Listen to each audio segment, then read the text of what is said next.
ዘመን በዘመን ሲተካ የሰው ልጅ ታሪክ በጉዞና በግንኙነት ይጻፋል። ቴክኖሎጂ እየረቀቀ ሲሄድ መንገዶቻችን ተራ አስፋልቶች ብቻ መሆናቸው ቀርቶ የሀገር የደም ስሮች እንደሆኑ አስመስክረዋል። መንገዶቹ ሀገርን ከሀገር የሚያስተሳስሩ ብቻ ሳይሆን ውበታቸው የችሎታችን መገለጫ፣ የቴክኖሎጂ ምጥቀታቸው ደግሞ የስልጣኔያችን መለኪያ መሳሪያዎች ሆነዋል።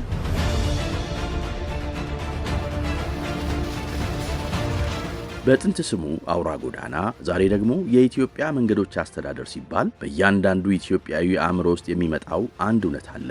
እርሱም ከዘመኑ የቀደመ ሩቅ አሳቢነት እና ገና ከጅምሩ በቴክኖሎጂ የታነጸ ተቋም መሆኑ ነው።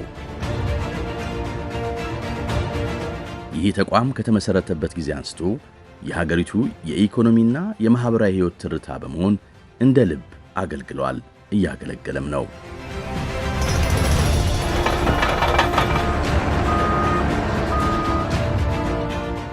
ሩቅ አልመን የተለምናቸው እነዚህ ሜጋ ፕሮጀክቶች የኢንጂነሮቻችንን ምጡቅ አእምሮና የመሪዎቻችንን አርቆ አሳቢነት ምስክሮች ናቸው።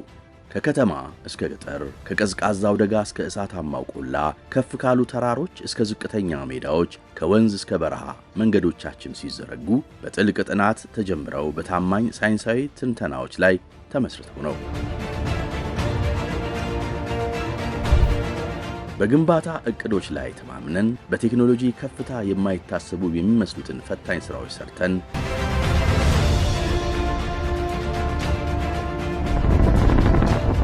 ተፈጥሮ የሰጠችንን ፈተና በሰው ሠራሽ ጥበብ አሸንፈን ኢትዮጵያን በጠንካራ የኮንክሪትና የአስፋልት ክሮች እያሰርናት ነው።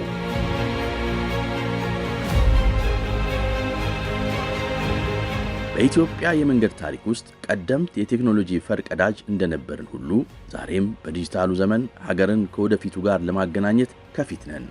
የአየር ንብረት ለውጥን የሚቋቋም ንድፍ ማለትም ክላይሜት ሪዚላንት ዲዛይን በመንደፍ በዘመናዊ የዳሰሳ ጥናቶች ተደግፈን እናቅዳለን።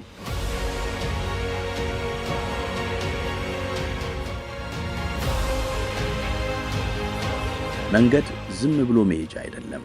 መንገድ የመገናኛ ጥበብ ነው። መንገድ የስልጣኔ ትንፋሽ ነው። የኢትዮጵያ መንገዶች አስተዳደር ትናንት በጀመረው ጥንካሬ ዛሬ በደረሰበት ቴክኖሎጂና ነገን በሚያሳካው ራዕይ የሀገሪቱ የደም ስር ሆኖ ይቀጥላል። ስራችን ዛሬን ያሳምራል፣ ነገን ያረጋግጣል።